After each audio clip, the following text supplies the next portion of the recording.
Fisher's questions about the aid we've given to Ukraine.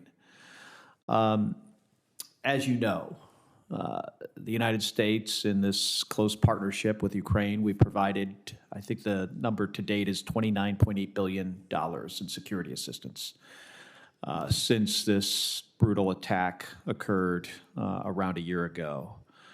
Equipment from the United States has included everything from ammunition, grenades, bombs, NVDs, HIMARS, 155 millimeter artillery pieces, fire radars, much of what's in our inventory. Not everything, but much. And I also want to commend our allies for their support. Nearly 50 countries providing $13 billion in security assistance, most recently agreeing to provide tanks. And this is going to be critical for Ukraine with the approach that they're going to need to take this spring. So General Kellogg, can you provide your assessment on the effectiveness of both U.S. and partner military equipment? If you see any gaps, if there's something you think is not working well and something that we should address, a gap in capability, I'd like to hear that. And then from a combat assessment, what has provided the greatest return on investment for the Ukrainians? And what do you think the most important thing for us to continue to supply? If you have a sense for, what I heard when I was in Munich a couple weeks ago was that they need 155 millimeter artillery shells, that supply is going down. They also made some other requests, some of which we're going to deal with here in the United States Senate. But if you could share your assessment, I'd appreciate that. Thank you, Senator. Senator, what you really need is all the equipment you just mentioned, but more. We developed a package during the Cold War called Assault Breaker. Assault Breaker were the Abrams tanks, the Bradley fighting vehicle, the Paladin 155 self-propelled howitzer, the Apache fighting system. All of those systems together allowed us to fight in a combined arms fashion. The combined arms fashion assault will break the Russians' back. The Russians are not capable of handling that. But we haven't given them the full suite. We haven't given the Ukrainians ATACMS. That's the long-range missile that fits into the pod of either a HIMARS or the MLRS system out there.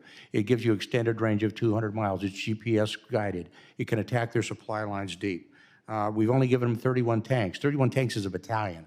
You need much more than that. Give them brigade levels so they can actually fight combined arms. And then maybe you have to do it separately. You give the Europeans with the Challenger tanks from Britain, maybe they have one unit. My sense is, in discussing with our highest military leadership, including folks on the Joint Chiefs, that they are capable of using combined arms to fight. I think what you might be alluding to is they need to do it at a bigger scale.